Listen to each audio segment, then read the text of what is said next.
오늘 수요일밤 예배 함께 예배할 수 있음 감사합니다.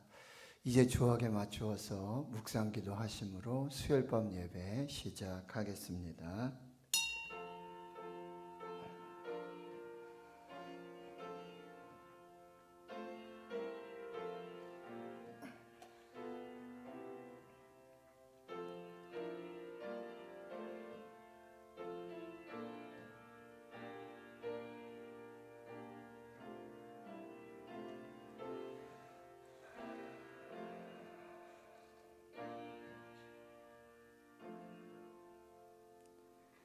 하나님 아버지 감사합니다. 코로나 팬데믹 속에 또 이 추위 속에 저희들 안전하게 지켜주시고 또 보호하여 주셨다가 오늘 수요일밤 예배로 시간을 구별하고 또 몸과 마음을 구별해서 하나님을 신령과 진정으로 예배할 수 있는 예배자로 불러주시고 또 세워주심을 감사합니다.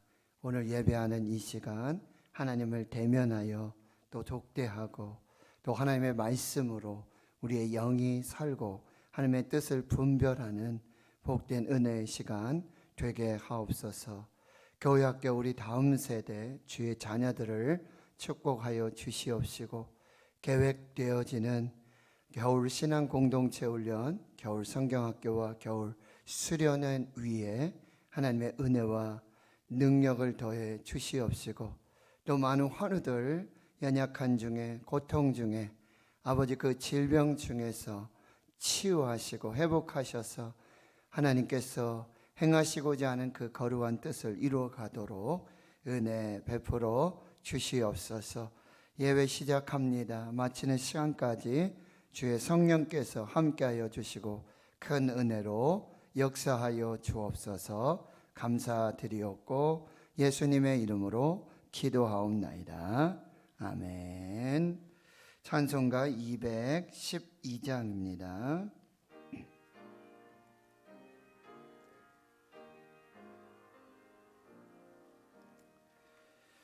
겸손히 주를 섬길 때 괴로운 일이 많으나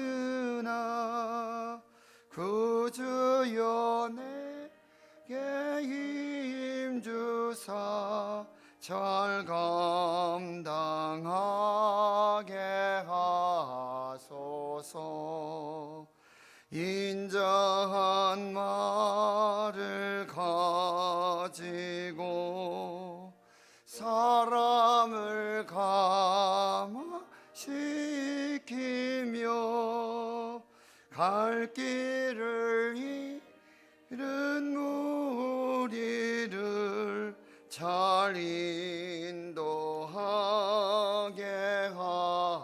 하소서. 그저의 귀한 인내를 깨달아 알게 하시고 그 떠난 믿음 주셔서 늘 승리하게 하소서. 장래의 영광 비추사 소망이 되게 하시며 구주와 함께 살면서 참 평강 얻게 하소서.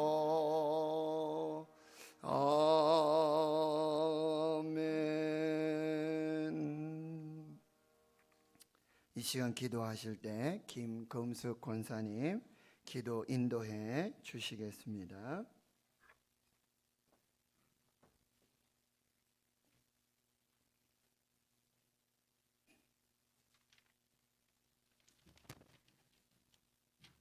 우리들의 삶을 주관자가 되고 주인이 되시는 하나님 아버지, 하나님과 친밀한 속에서 살아가려고 이렇게 예배로 인도함을 받았습니다.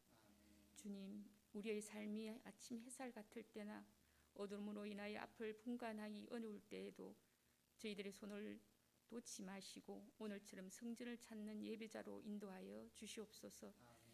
우리를 긍휼히 여기시는 아버지, 아무런 공로 없이 구원의 은혜는 받았으나 그 빚진 자의 복된 소식을 전하지 못하고 있는 저희들을 불쌍히 여기시고 저희가 하나님 아버지의 보시는 눈과 마음으로 세상을 보는 긍휼함을 주옵소서. 신앙의 연조는 되어가지만 주님 앞에 내놓고 칭찬받을 충성심도 부족하며 변화되지 못한 이 모습도 용서하여 주옵소서. 이 예배를 통하여 십자가를 바라보는 은혜, 결심하는 시간으로 인도하여 주옵소서. 다음 세대 교회학교의 부흥을 이루어 주옵소서. 우리 믿음의 자녀들이 어떤 상황 속에서도 다니엘처럼 굴복하지 않고 용기를 주시고 하나님 제일주로 살아갈 수 있도록 주님의 능한 손으로 붙들어 주옵소서. 세상의 거대한 물결을 거슬러 올려 믿음의 거장들이 되어 요셉처럼 꿈을 꾸며 하나님께서 기뻐하는 자녀들로 자라나게 하옵소서.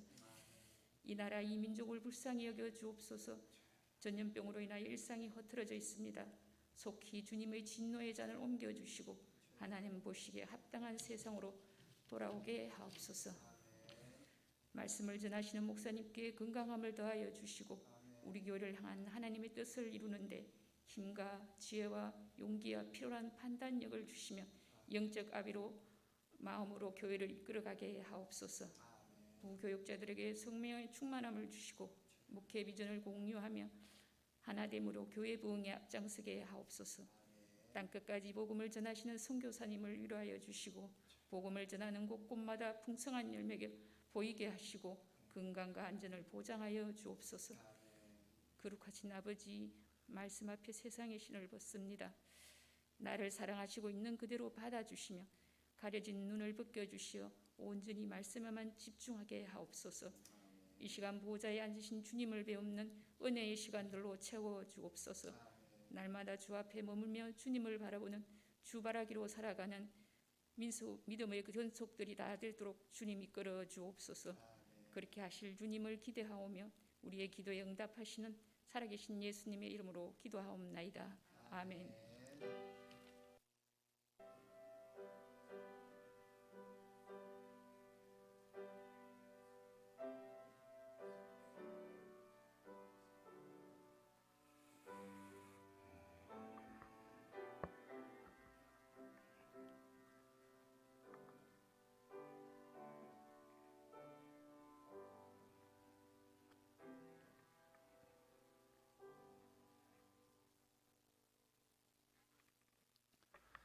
네, 목사님, 제가 설교문을 제 책상에 두고 온 것 같은데 일단 성경 봉독을 하겠습니다. 제가 분명히 가지고 내려온 것 같은데, 네, 창세기 11장입니다. 창세기 11장 오늘 1절에서 9절까지 말씀입니다. 창세기 11장 1절에서 9절까지 말씀. 구약성경 12페이지입니다. 저와 여러분이 함께 한 목소리로 봉독하도록 하겠습니다. 시작. 온 땅의 언어가 하나요 말이 하나였더라. 이에 그들이 동방으로 옮기다가 시날 평지를 만나 거기 거류하며 서로 말하되 자 벽돌을 만들어 견고히 굽자 하고 이에 벽돌로 돌을 대신하며 역청으로 진흙을 대신하고 또 말하되 자 성읍과 탑을 건설하여 그 탑 꼭대기를 하늘에 닿게 하여 우리 이름을 내고 온 지면에 흩어짐을 면하자 하였더니 여호와께서 사람들이 건설하는 그 성읍과 탑을 보려고 내려오셨더라. 여호와께서 이르시되 이 무리가 한 족속이요 언어도 하나이므로 이같이 시작하였으니 이후로는 그 하고자 하는 일을 막을 수 없으리로다. 자 우리가 내려가서 거기서 그들의 언어를 혼잡하게 하여 그들이 서로 알아듣지 못하게 하자 하시고 여호와께서 거기서 그들을 온 지면에 흩으셨으므로 그들이 그 도시를 건설하기를 그쳤더라. 그러므로 그 이름을 바벨이라 하니 이는 여호와께서 거기서 온 땅의 언어를 혼잡하게 하셨음이니라. 여호와께서 거기서 그들을 온 지면에 흩으셨더라. 아멘. 2022년 1월 우리 교회의 중심 목회는 기도하는 것입니다. 그래서 예레미야 33장 3절 너는 내게 부르짖으라 내가 내게 응답하겠고 내가 알지 못하는 크고 은밀한 일을 내게 보이리라. 또 지난 주일에 설교에도요 야복의 씨름 브니엘의 축복 이스라엘의 축복의 주인공이 되십시오 하는 말씀을 전했습니다. 그래서 여러분 365일 온라인 가정 예배 또 그 안에 자녀들을 위한 기도가 계속됩니다. 그리고요 다시 한 걸음 더 기도 대행진 역시 2022년에도 계속해서 진행이 됩니다. 여러분 기도하는 삶 영혼의 호흡입니다. 호흡이 끊어지면 죽습니다. 그러니 여러분 최선을 다해서 여러분의 삶의 자리에서 하나님을 대면하고 독대하고 사람과 씨름하지 말고 문제와 상황과 씨름하지 말고 하나님과 한뼘뼈가 부러질지라도 우리의 이름을 바꾸시고 우리의 삶의 자리를 축복으로 변화시키시는 그 하나님과 씨름하며 기도하십시오. 반드시 하나님이 역사해 주실 것입니다. 그리고 지금 코로나 팬데믹 속에 우리 교회 학교 다음 세대 겨울 신앙 공동체 훈련 겨울 성경학교와 겨울 수련회가 기도로 준비되고 있습니다. 그래서 다음 세대가 하나님 앞에서 말씀으로 예배로 기도로 온전히 세워질 수 있도록 여러분 관심을 가져주시고 또 기도해 주시기를 부탁드리겠습니다. 금요일에 매천교회에 청년부 수련회 설교 인도차 다녀오게 됩니다. 교회에서도 또 계속 예배 드려집니다. 우리 부목사님 말씀 준비하시고 기도로 준비하고 계시는데 참여하셔서 또 은혜 받으시고요.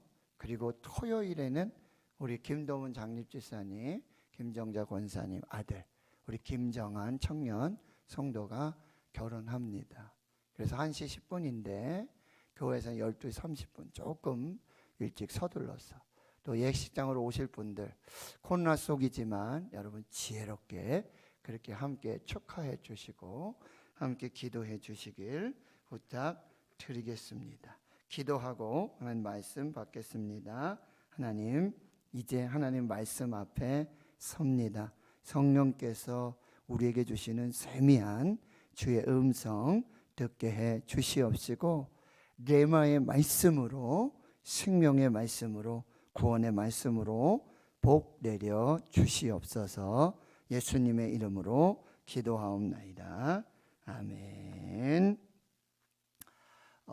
저희들은 지금 1월 달에 노아의 홍수 이야기를 저희들이 살펴보고 있습니다.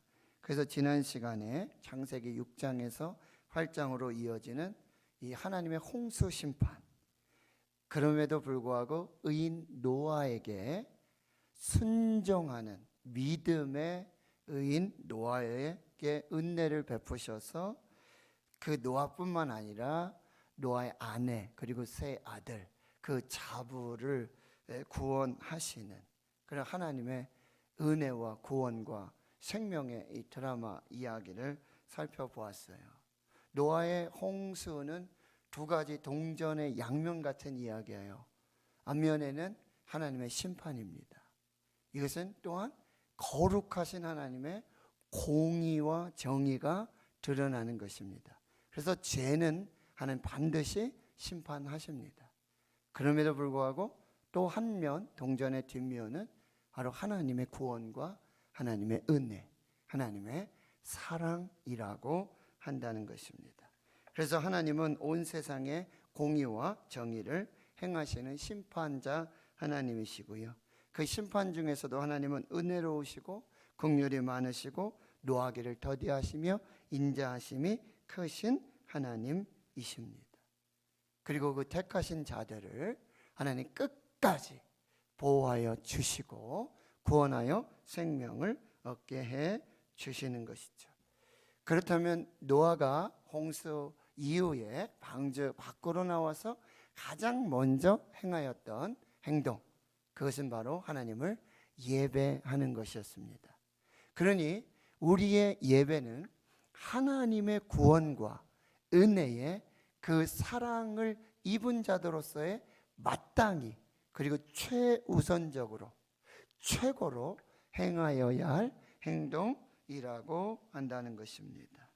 이제 오늘은요, 인간 교만의 기념비 바벨탑, 이제 홍수 이후에 이제 노아의 자손들을 통해서 이제 9장과 10장을 거치면서 전 세계에 흩어져 나가는 그런 상황들 속에 이제 인간 교만의 기념비와 같은 바벨탑 사건, 그 영적 의미들 우리가 살펴보면서 은혜를 받도록 하겠습니다. 퀴즈를 한 가지 낼까요? 오늘날 세계에서 가장 높은 탑 어디에 무엇인지 알고 계십니까? 일본 도쿄의 스카이 트리라고 하는 탑인데요, 2080피트, 피트라는 단어가 있지만 그냥 편하게 미터라고 한다면 2km가 넘어요. 탑이 2080m라고 그렇게 생각을 해보고요. 또 세계에서 가장 높은 건물은 어디까지 높아지는가, 쌓아지는가? 두바이 여러분 아시죠? 거기 부르즈 할리파라고 하는 건물인데요, 이게 더 높아요. 2217피트. 거리가 2km가 넘어요. 이거를 위로 쌓았다라고 한번 여러분이 생각해 보시면 될 것 같아요. 여러분, 한국에서 제일 높은 빌딩 딱 생각나는 거 역삼 빌딩 생각나죠? 또 남산 타워, 그렇죠? 대구에 오면은 여기 대구 타워가 있지 않습니까? 저쪽 두류동에. 네. 그렇게 탑 건물을 쌓고자 막 요즘은 경쟁의 경쟁입니다. 그것이 이제 표출되는 것 중에 하나가 뭔지 아세요, 여러분? 우주선을 날리는 거예요. 어디까지 높이 올라가는가? 어디까지 가는가? 어디까지 인공위성을 쏘고 어디까지 우주선을 날리는가? 어디까지 가봤니? 이게 경쟁이에요. 우리나라도 지금 굉장히 거기에 심려를 기울이고, 지금 북한이 여러분 계속 미사일을 쏘잖아요. 예? 이게 저들의 어떤 경쟁력이라 그럴까요? 또 군사력이라 그럴까요? 이거의 어떤 상징이 되고 있는 거죠. 탑을 높이 쌓고 건물을 높이 올리는 것, 이것이 요즘 시대에도 경쟁적으로 나타나고 있는데, 여러분 이 놀랍게도 이 탑 이야기, 건축의 이야기가요, 창세기 11장에 나오고 있다는 사실이에요. 창세기가 성경이 바로 이 이야기를 이야기해 주고 있어요. 그래서 오늘 본문은 노아의 후손들이 이제 성읍과 탑을 건설하고 있고, 그리고 하나님께서는 이 일들을 어떻게 반응하셨는가, 또 한 가족에서 시작된 인류가 어떻게 세상에 흩어지게 되었는가, 그리고 세상에 첫 번째는 언어가 하나였는데 이게 각각 다른 언어들로 흩어져 지금 소통이 안 되는 그런 상황이 되어졌는데, 이게 어디에서부터 시작되었는지, 이 질문의 답이 오늘 창세기 11장에 나타나고 있습니다. 여러분, 노아가 홍수 이후에 하나님으로부터 받은 첫 번째 명령이 무엇인지 아세요? 9장 1절을 한번 보시면은요, 9장 1절에 하나님이 노아와 그 아들들에게 복을 주셨어요.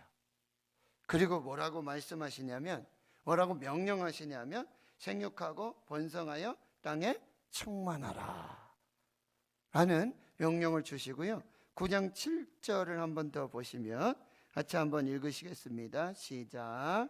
너희는 생육하고 번성하며 땅에 가득하여 그 중에서 번성하라 라는 명령, 곧 하나님의 복이 그렇게 임하고 있다라는 사실이에요. 그런데 오늘 창세기 11장에 보면 이 하나님의 명령에, 이 하나님의 복 주심에 노아의 후손들은 순종하지 않았어요.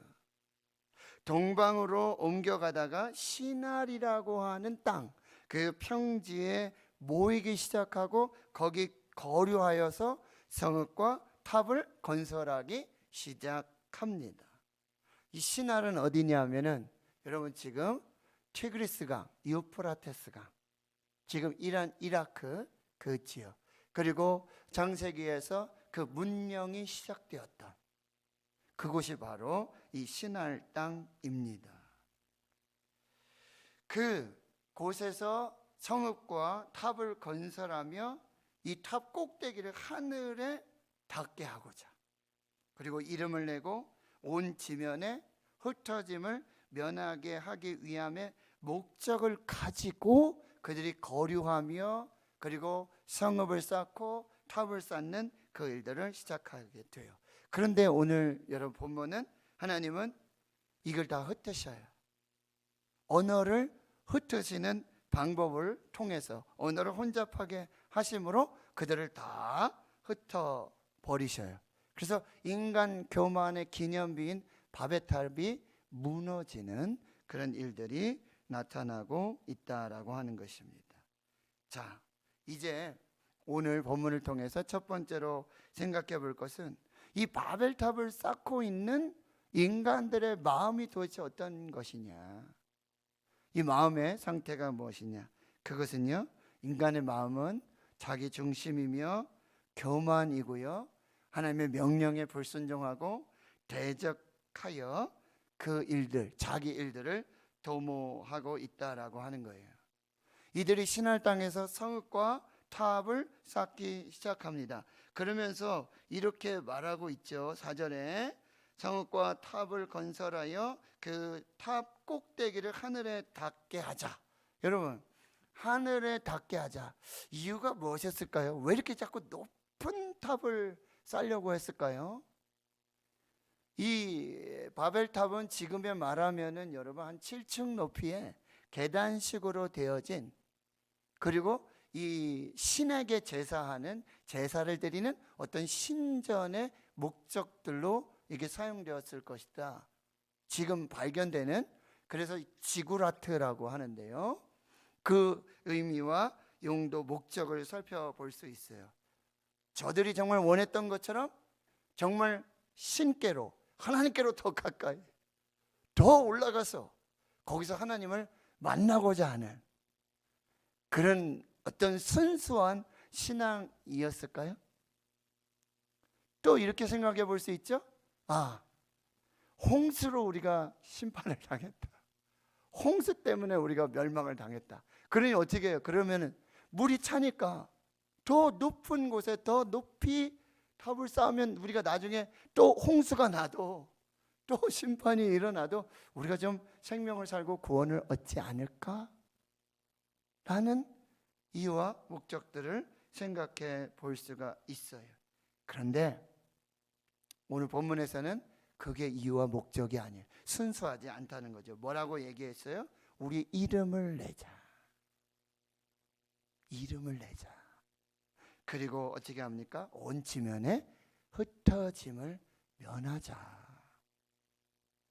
라고 하는 이 하나님 나라보다, 하나님보다 더 높아지려고 하는 교만, 그리고 하나님의 나라가 아닌 자신의 왕국을 세우고자 하는 교만, 자기 중심, 탐욕, 욕망, 야망이었다라는 사실이에요. 이 바벨탑을 쌓는 사건은요, 하나님에 대한, 하나님의 말씀에 대한 공개적인 반란이에요.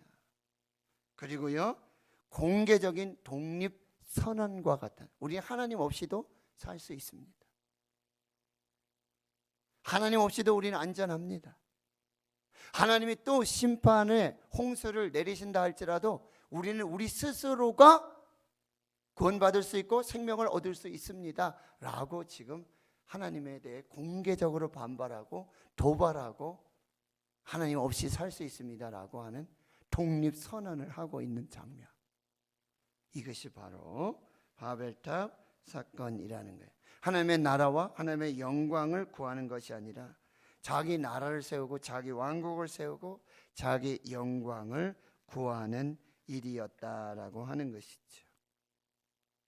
그래서 하나님은 우리에게 말씀하세요. 마태복음 6장 33절. 먼저 그의 나라와 그의 의를 구하라.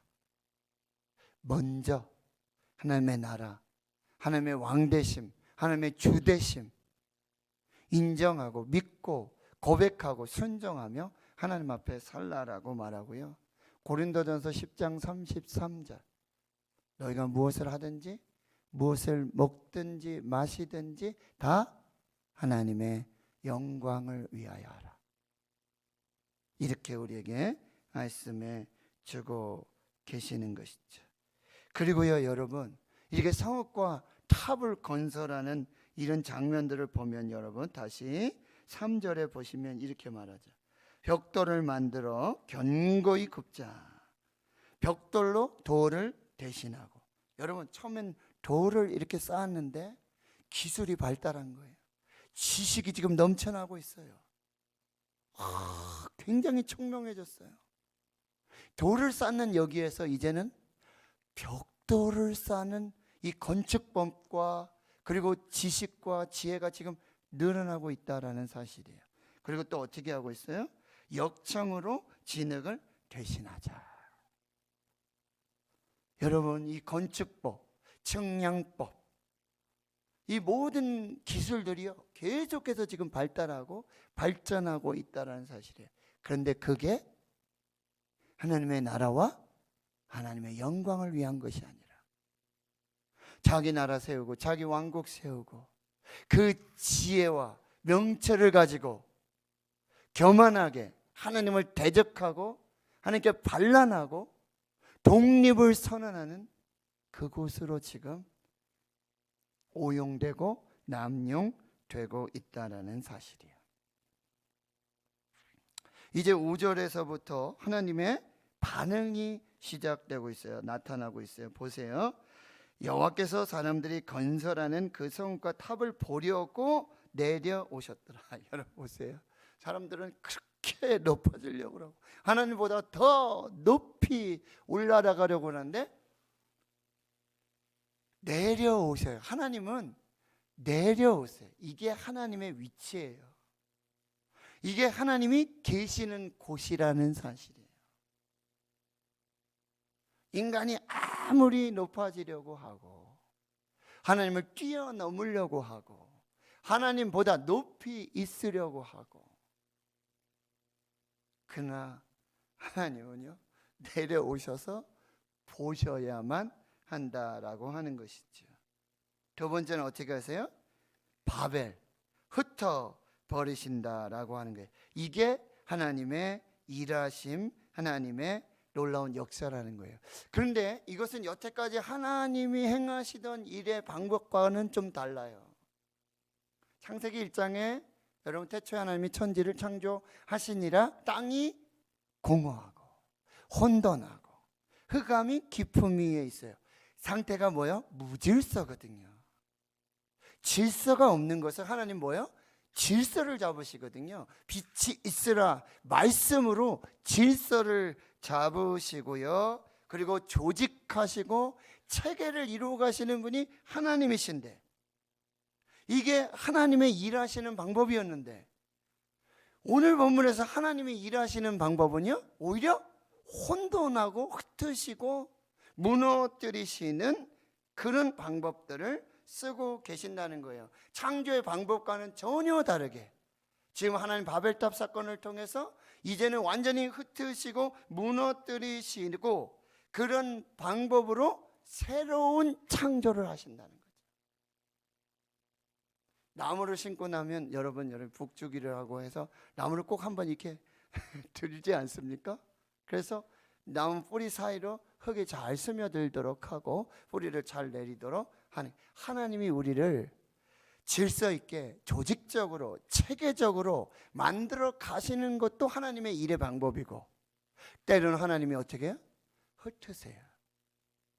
무너뜨리세요. 아주 혼란스럽게 만드심으로써 다시 재창조하시는 하나님의 방법이 있다라고 하는 거예요. 지금까지 하나님의 방법이 아니었어요. 노아 홍수 심판의 방법도 역시 마찬가지였죠.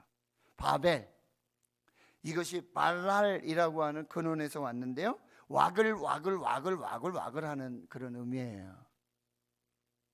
아주 혼돈하고 흩으시고 흔드는 그런 모습. 그러니까 여기서 하나님의 일하시는 방법은 무질서하게 만드시고 혼란하게 만드시고 혼돈하게 만드시고 흩으시고 무너뜨리시고 쓰러뜨리시는 방법들을 통해서 여러분 다시 새로운 창조를 하고 계시는 하나님의 모습이라고 한다는 거예요. 여러분 ADHD 혹은 틱장애 이런 얘기 들어보셨죠? 아이들이 그냥 너무 산만하고 집중하지 못하고 아주 질서 없이 이렇게 행동하는 아이가 있어요. 그런 아이들은 어떻게 해요? 다시 이렇게 잘 잡아서 교정을 해주잖아요. 근데 지금 하나님의 방법은 오히려 흩으시고 찢으시고 무너뜨리시고 해치시고 그런 방법으로 다시 재창조하고 계신다는 거예요.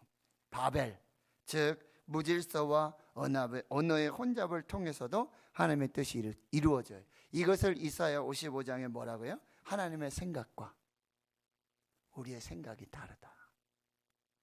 그리고 하나님의 길과 우리의 길이 다르다라고 하는 거예요. 지금 이 바벨탑 사건과 아주 정반대의 이야기가 신약 성경에 나오는데요,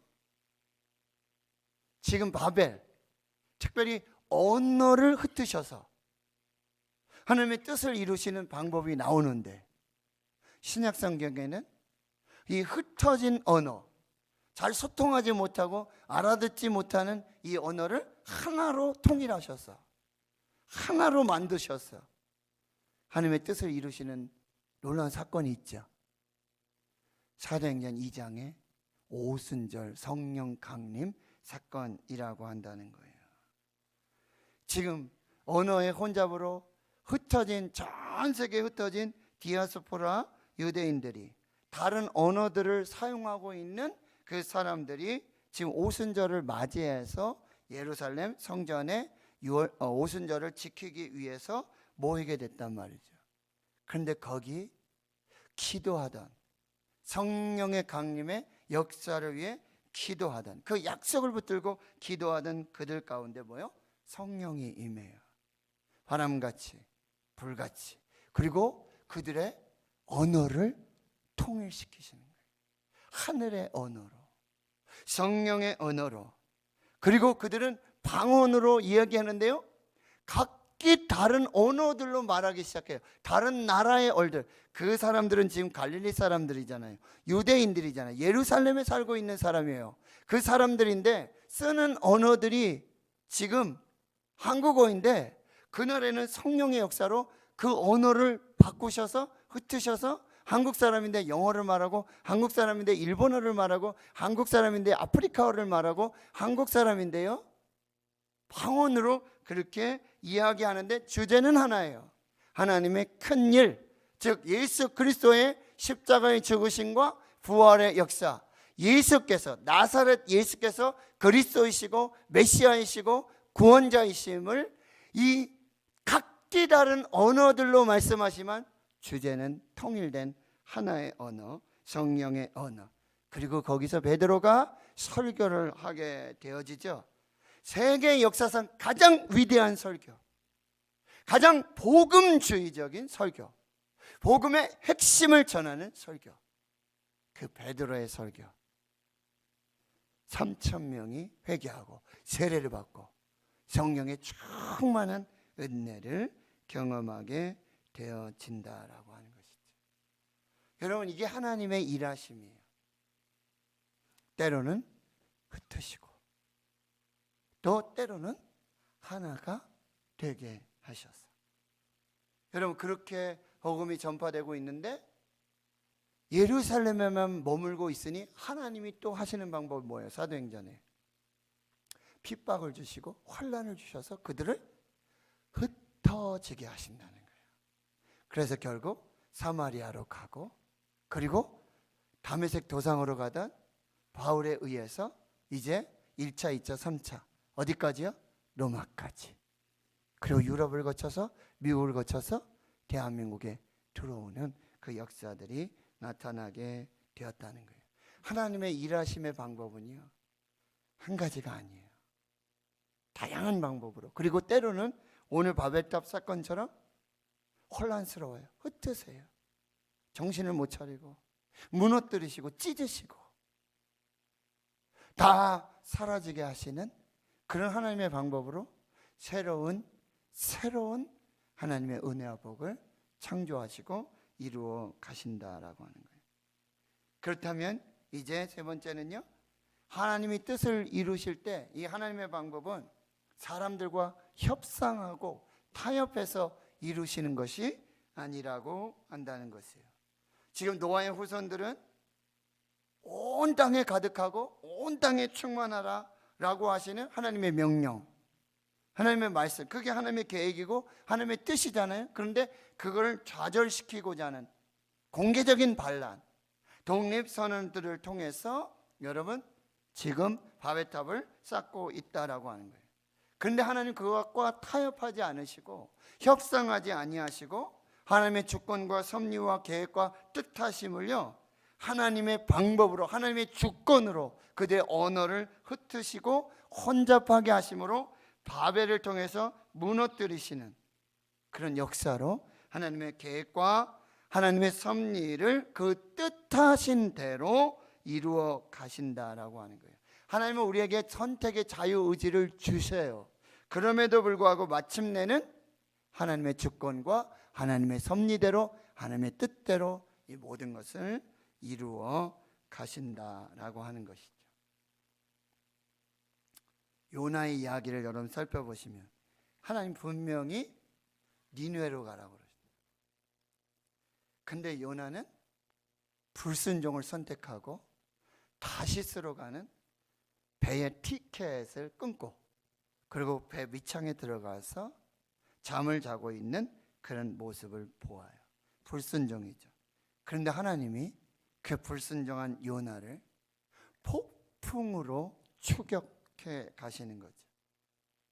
그리고 요나를 바다에 던지게 하시고 동시에 큰 물고기를 예비하시고 영적 수면 상태에 빠져있는 요나를 흔들어 깨우시기 시작하고 다시 말씀하세요. 무슨 말씀이죠? 두 번째로 임한 말씀, 첫 번째 말씀과 똑같은 말씀이에요. 아, 요나야, 네가 얼마나 힘들었겠니?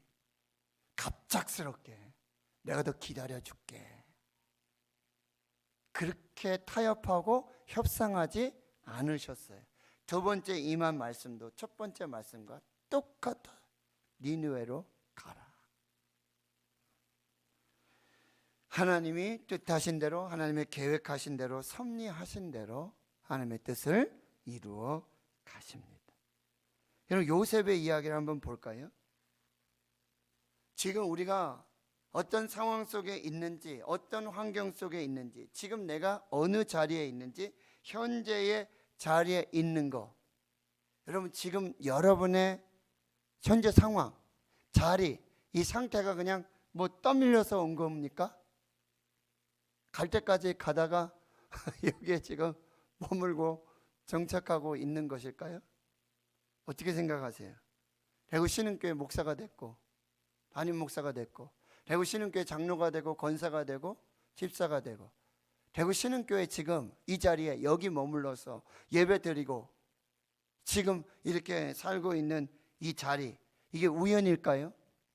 그냥 이렇게 환경이 뭐 이렇게 바뀌어지면서 그냥 지금 있는 상태가 그러니까 지금 이 상황, 이 상태, 이 자리에 있는 것입니까? 하나님께서는 하나님의 주권적 섭리와 계획과 뜻을 이루시기 위해서 우리에게 있어지는 모든 상황과 사건들, 그 모든 것들을 적절하게 활용하시고 재배치하시고, 여러분 TV 편성표라든지 방송국의 편성표를 막 조절한다든지 이런 삶들을 통해서 하나님의 주권과 섭리와 계획을 이루어 가시는 거예요. 이게 요셉의 이야기라는 거예요. 바로 요셉이 이 형제들에게 그리고 구덩이에 던져지고 노예로 팔리고 억울한 일을 당하고 감옥에 들어가고 이 모든 상황들, 이 사건들, 환경들을 하나님께서 주관하시고 섭리하셔서 결국 하나님의 뜻을 이루시는 그런 도구로 사용해 주신다라고 하는 거예요. 요셉에게 있었던 형제들의 어떤 핍박이라든지 노예로 팔려가고 구덩이에 던져지고 옥에 갇히는 이 모든 상황들을 하나님이 다 이루셔가지고 결국 하나님의 주권적 섭리와 계획과 그 뜻을 이루어가고 계신다라는 사실이에요. 이게 바로 창세기 45장 5절에 당신들이 나를 이곳에 팔았다고 해서 근심하지 마소서, 한탄하지 마소서, 하나님이 생명을 구원하시려고 나를 당신들보다 먼저 보내셨습니다. 이 요셉의 고백이에요.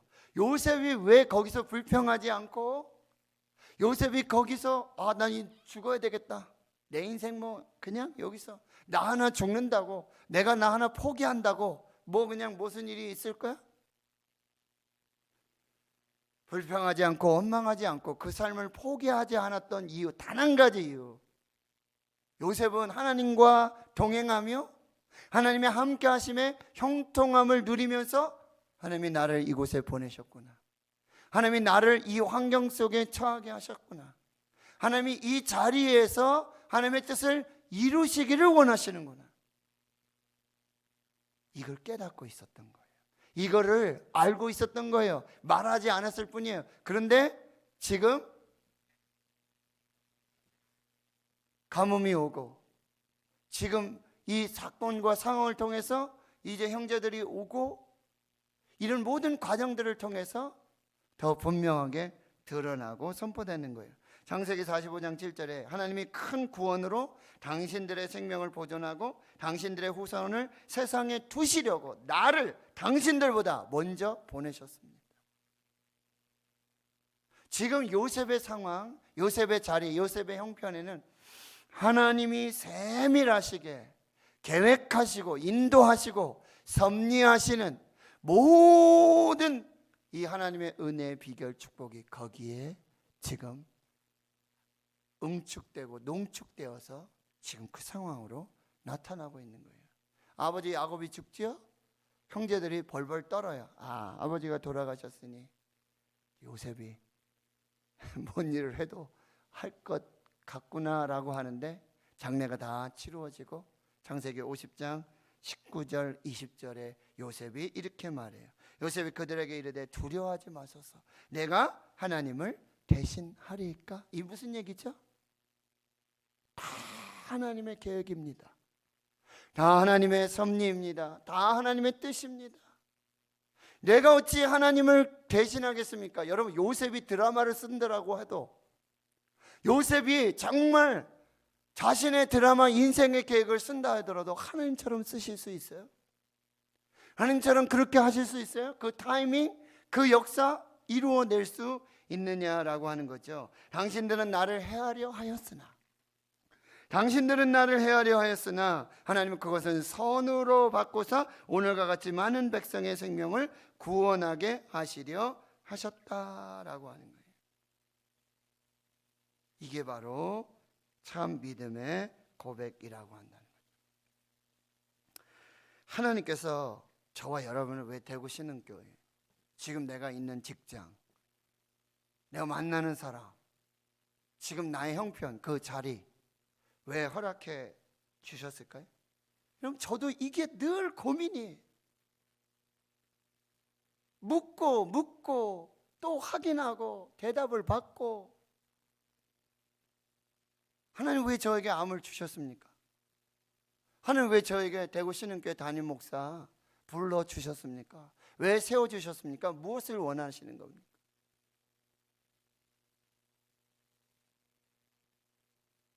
어떤 계획이 있으시고 어떤 섭리가 있으시고 어떤 뜻이 계십니까? 여러분, 그러나 결론은 단 하나예요. 하나님은 우리를 통해서, 나를 통해서 지금 이 자리, 이 상황, 이 환경, 이 부르심, 바로 여기에서 하나님의 뜻을 이루게 하시려고. 이게 유일한 분명한 사실이라는 거예요. 하나님을 사랑하는 자, 곧 그의 뜻대로 부르심을 입은 자들에게 모든 것이 합력하여 선을 이루느니라. 말씀을 정리하겠어요, 여러분. 이제 이렇게 한번 적용해 보세요. 첫째, 하나님의 말씀, 하나님의 명령, 이것은요 무조건 최우선적으로 순종하고 이루도록 노력을 하십시오. 지금 노아와 그 아들들에게 주신 첫 번째 명령, 그 축복, 복은 뭐였어요? 생육하고 번성하고 땅에 충만하라. 뭐예요? 흩어져라. 흩어져라. 흩어져라. 뭐예요? 흩어져서 이 하나님의 구원과 은혜와 이 생명을 전하여라. 그런데 그들은 흩어지지 않았어요. 두 번째, 여러분 자신을 위해서가 아니라 하나님의 영광을 위해서 여러분에게 주신 은사, 재능, 능력을 사용하십시오. 말씀드렸죠? 이들은요 그렇게 성읍과 탑을 건축할 만한 굉장한 은사와 이미 건축법, 측량법, 이 모든 지혜와 은사와 재능이 다 있었어요. 그런데 그것 가지고 자기의 야망, 자기 욕망, 자기의 욕심, 자기의 교만을 이루려는 도구로 사용했다라는 사실이에요. 거기엔 절대 은혜가 없어요. 절대 복이 따라오지 않는다라고 하는 거예요. 세 번째, 자기중심, 자기 욕심, 탐심, 욕망, 야망을 따라 살지 마십시오. 욕심이 잉태한 즉 죄를 낳고 죄가 장성한 즉 사망을 낳느니라. 죄의 삭은 사망이니라.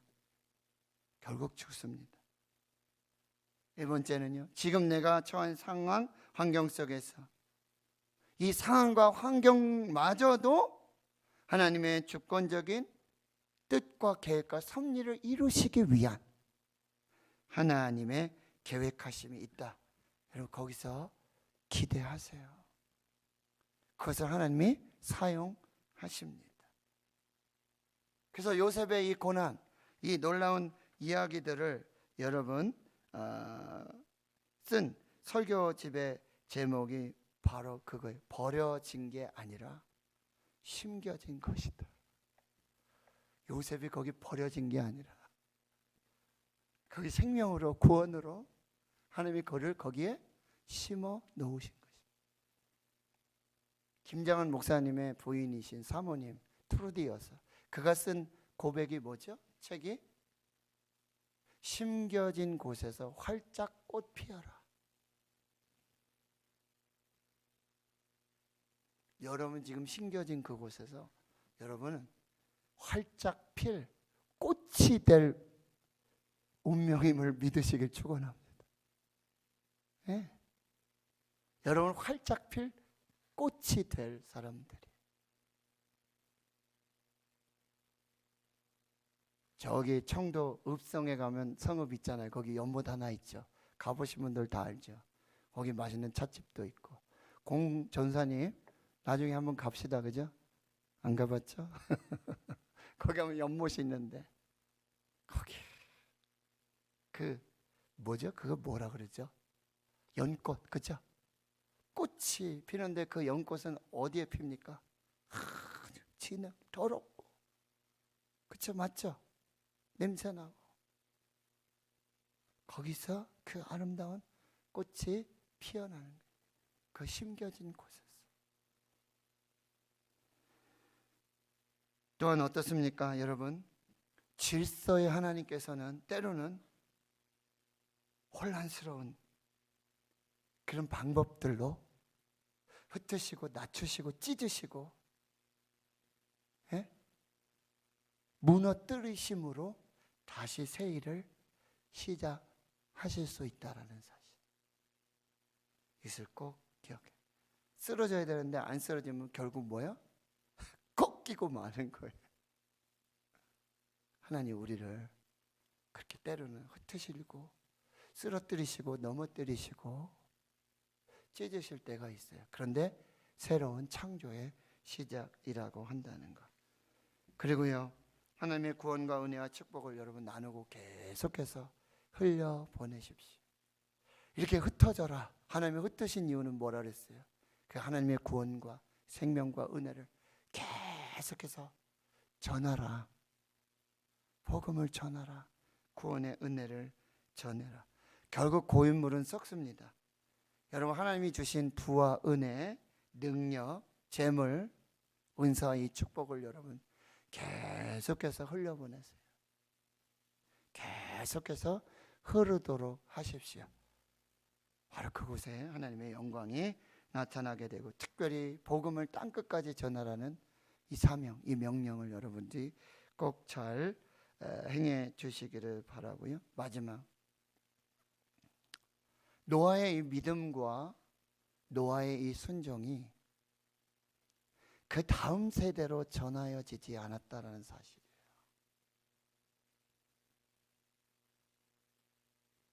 노아의 믿음과 노아의 순종을, 그래서 주신 하나님의 은혜, 하나님의 구원, 하나님의 생명, 그 하나님의 축복을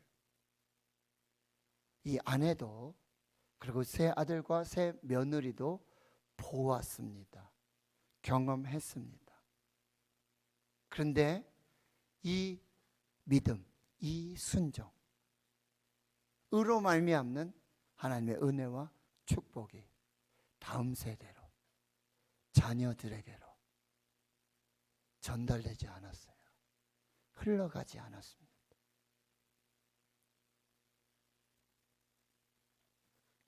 나는 저와 여러분의 이 축복, 은혜, 이 놀라운 생명이 우리 세대의 나로 끝나지 않기를 축원합니다.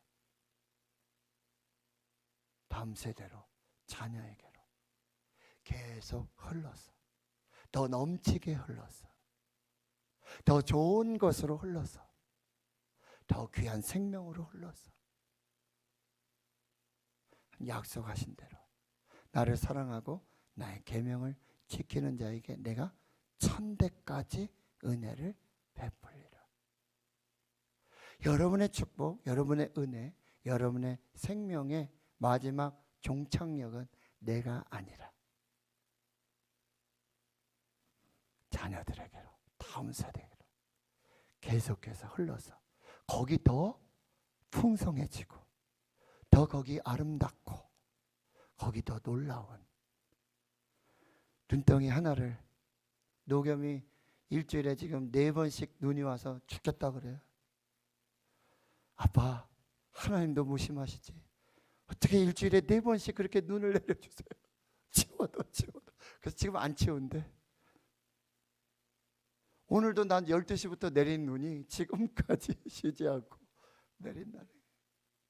근데 여러분, 눈을 굴려보셔 아시잖아요. 그렇죠? 난 여러분의 축복이, 여러분의 은혜가, 여러분의 구원과 생명이 그런 놀라운 축복의 순환으로 계속 흘러가는 축복으로 계속 넘쳐나고, 더 아름답게, 더 능력 있게, 더 복되게, 더 형통한 그런 은혜와 복이 있기를 주의 이름으로 축원합니다. 하나님 감사합니다. 오늘 우리에게 주신 말씀들, 부족한 종이 부족한 입술로 지혜로 전하였사오니 우리 하나님께서 꼭 필요한 영혼들에게 하나님 이 말씀으로 은혜와 복이 되고 생명이 되고, 특별히 그 자녀들에게로, 그 자자손손으로 흘러서 하나님의 영광이 되게 주옵소서. 감사드리옵고 예수님의 이름으로 기도하옵나이다. 아멘. 214장입니다.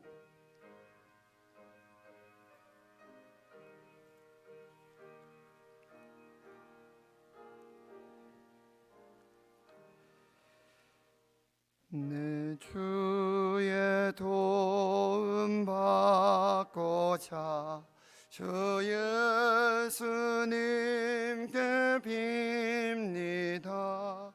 그 구원 가시사 날 받아주소서. 내 모습 이대로 주 받아주소서. 날 위해 돌아가신 주 날 받아주소서.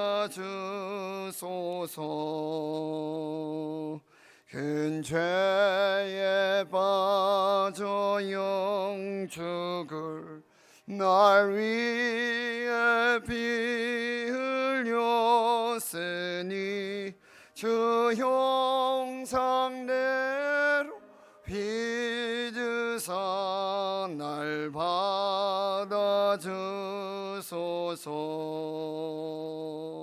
내 모습 이대로 주 받아주소서. 날 위해 돌아가신 주 날 받아주소서.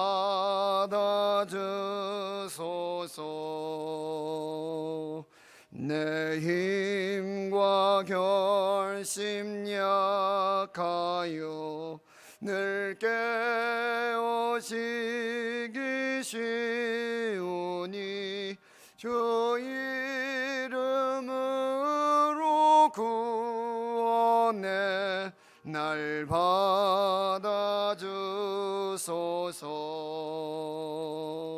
내 모습 이대로 주 받아주소서. 날 위해 돌아가신 주 날 받아주소서. 내 주님 서신 말 앞에 나 꿇어 엎드렸으니 그 크신 역사 이루게 날 받아주소서. 내 모습 이대로 주 받아주소서.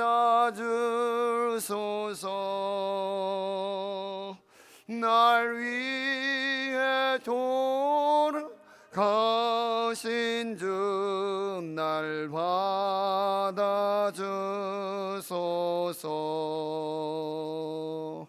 아멘.